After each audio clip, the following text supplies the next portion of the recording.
It is Thursday afternoon, and I have some 49ers injury updates for you, as well as some updates with the roster, talking about Demarcus Robinson, and then just John Lynch went on KMBR this morning to talk about these injury updates, primarily about Bosa, Brock Purdy, and the status of George Kittle. So let's dive right into it. The biggest news that just occurred a couple minutes today, guys, is Demarcus Robinson. He is officially activated off of the NFL's suspended list, so he's put onto the 53-man roster, which is good news for the 49ers, good news for this offense, because it looks like now Mac Jones or Brock Purdy, whoever's going to be starting on Sunday, is going to have an extra target. And I just loved seeing Demarcus Robinson during this training camp season, during this preseason, before he was suspended. He was Brock Purdy's, he was Mac Jones' favorite target in the preseason, and he's a big body, and he's got great hands as well. And pairing him up with Ricky Pearsall, I mean, those are just two big threats that the defenses that the Niners are facing are going to have to check on. So Demarcus Robinson is officially activated on a 53-man roster. Excited to see him hopefully out there on Sunday against the Jaguars. And in order to make room for Demarcus Robinson, the 49ers had to officially put Nick Bosa on the IR. The wound is still fresh, guys, especially I know in this whole fandom, it's still fresh in me. Nick Bosa, his torn ACL. John Lynch talked about it a little bit today regarding what are the 49ers going to do defensively. Are they going to be able to trade for a defensive end? What is the market looking like? And John Lynch was on KMBR this morning. I'll let you guys listen here. This is what he had to say. I think this is the Murph and Marcus show. Would you tell the fans out there that, yeah, we are open to acquiring talent on the market to replace Nick Bosa? Of course. I mean, we're always looking. Prior to Nick getting hurt, we're always that's our jobs, is to look at the market and see who might become available. And I think our history shows when you got guys like Trent Williams, Christian McCaffrey, and the list goes on and on of players we've acquired via trade, that we're not afraid, and we've been effective in doing that. So this is no different. I do think we're a deep group there, and that depth's going to be tested. I think we're all aware, finding someone who just goes and does what Nick Bosa does, that's not very feasible. But we'll see what's out there at the appropriate time. But right now, we're going to rely on the guys we have, and we believe in our group. So we heard there John Lynch on KMBR saying that it looks like they're going to be just evaluating what the 49ers have now on the defense. And a couple days ago, I think it was yesterday, the 49ers actually promoted Robert Beal Jr., defensive end, up to the 53-man roster. So I think as of right now, this is what the 49ers are going with. They're going to see what they have without Nick Bosa on the 49ers current team right now with Robert Beal Jr. now. I think we're going to see a lot more of Mykel Williams on the edge, and hopefully paired up with Bryce Huff, guys. So obviously, you heard Lynch say that they're not looking. They're obviously looking, and they were looking beforehand. That's something they always say, that, we're always looking at the market to see what's out there, see something to trade for. So I don't think, obviously, we're only in week 4, guys, and a lot of teams already are 0-3, but you can't expect teams to completely implode their roster, completely make a trade and say that they forfeit the season at 0-3. I think most likely the 49ers we'll see a trade possibly go down around, week 6, week 7 in the season, 4 weeks from now, 5 weeks from now, when you kind of understand where teams are at and which teams are definitely not going to make a playoff run, which teams are looking to rebuild. So I think we'll definitely see something around that time. And just one of the notable names, I guess you could say, for the New York Giants, Kayvon Thibodeau. He's a defensive end that if the Giants continue to look bad, they're starting Jackson Dart this week, so it'll be interesting to see if their season will get turned around from there. But that's just one of the notable guys. But yeah, John Lynch was just saying basically they're going to stick tight with what they have now on the defensive side of the ball. And this defense is going to look a lot different without Nick Bosa out there, because he was having a great start to his season, and hopefully, it is going to impact this defense a whole lot, but hopefully they're able to manage. Hopefully they're able to float above the line without Nick Bosa throughout the season. And we got to expect, hopefully, this offense to start putting up even more points than what we've been seeing recently. So John Lynch also said that Nick Bosa will have his ACL reconstruction surgery on Friday. So that's going down on Friday. Obviously, you have to wait for the swelling to go down in Bosa's knee, but that's what he said about that. Let's get into what John Lynch said about Purdy, George Kittle, and Brandon Aiyuk. We got some updates here. This is what he said on Brock Purdy. I could tell you he practiced yesterday and he's at a better place than he was on Sunday. He looked really good. We'll see how he responds today, but his progression has really been a good one. So this is great news. We're getting to see Brock Purdy trend in the right direction. He's been questionable, I think, throughout this week. He's been limited in practice. He's been taking first team reps along with Mac Jones and even along with Adrian Martinez, the 49ers third string quarterback.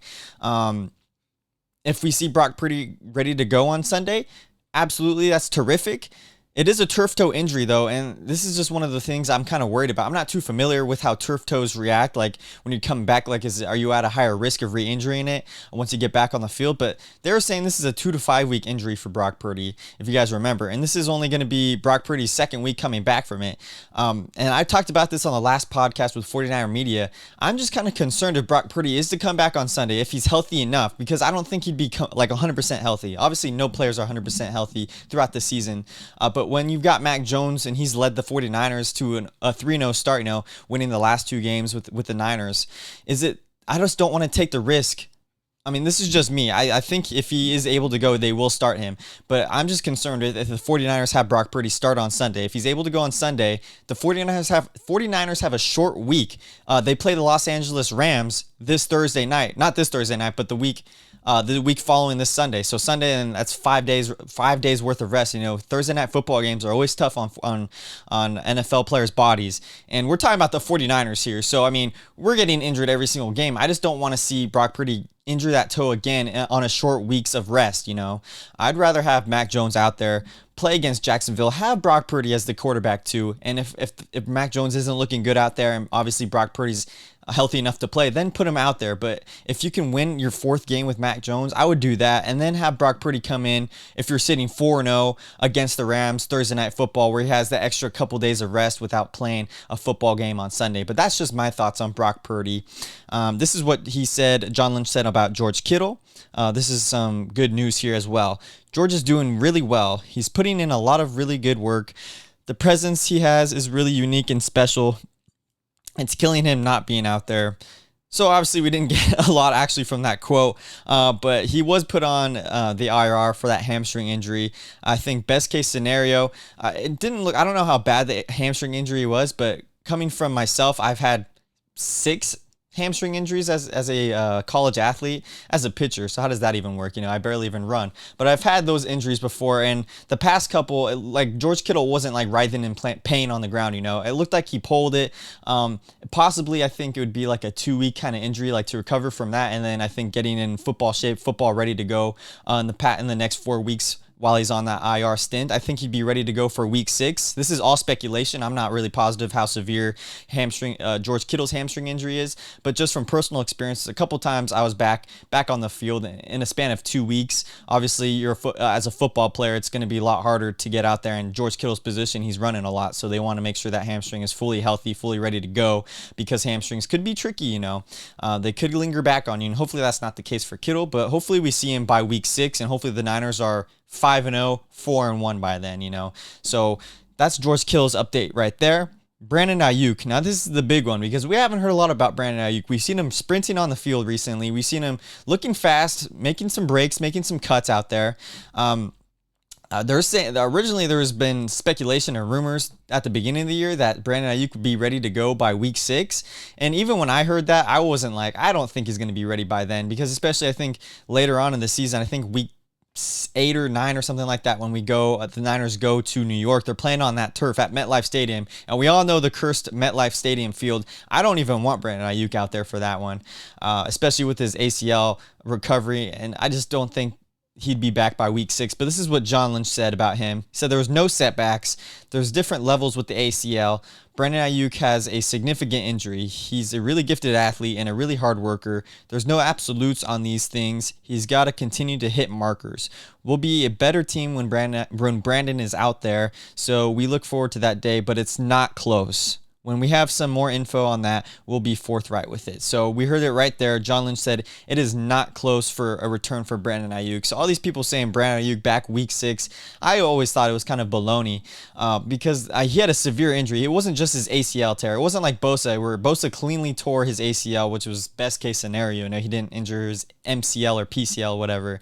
But Brandon Aiyuk had multiple ligaments torn on his knee. So a week 6 recovery, and he got injured like week 5, week 6 of last year, and it was a bad injury, guys. So yeah, I think he tore his MCL as well and his PCL. There was damage in those ligaments as well. So the fact that we heard it right there now is basically confirmed. Brandon Aiyuk will not be back for week 6.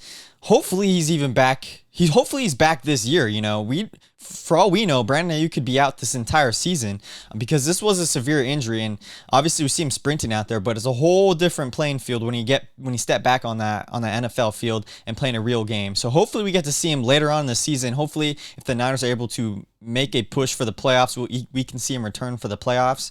I don't think he's going to be in the same form that he was last season, but the good thing is now the 49ers are slowly starting to get healthy a little bit here and there. Juwan Jennings hopefully will be ready to go.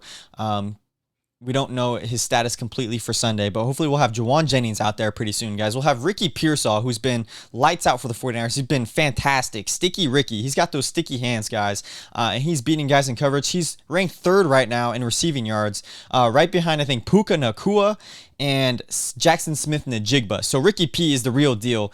Once we get Aiyuk back out there, I mean, the 49ers receiving core is going to be great, but we got Ricky P right now, guys. And Kendrick Bourne has still been a suitable receiver for the 49ers. And like I mentioned at the very beginning of this, Demarcus Robinson is back. And I loved what I saw from Demarcus Robinson. So imagine an offense for the 49ers with Ricky Pearsall, Demarcus Robinson, hopefully George Kittle pretty soon, but then Juwan Jennings. If we have Juwan Jennings out there, Demarcus Robinson, and Ricky P on this Sunday versus the Jaguars, I think that pushes the 49ers over the edge in winning this game against the Jaguars. So hopefully we see it, guys. That is all the updates, I believe, from John Lynch. Let me just scroll through here. I'm looking through the KBR Twitter because that's where John Lynch was on today. So yeah, that is all the 49ers updates I have for you guys. Make sure you stay tuned. I think I'm going to be going live with 49ers Media later this week to talk about the Jaguars game. If I'm not able to do that, just be sure to look out for the 49ers Jaguars post-game show, as always, every single week. And I got a special interview coming up as well, so be on the lookout for that. I'm not going to spoil it now, but I'm doing the interview today, and I'll probably post it sometime later next week, guys. So thanks for joining. That's all for today's updates. Have a good one, and hopefully we get more injury news coming up soon.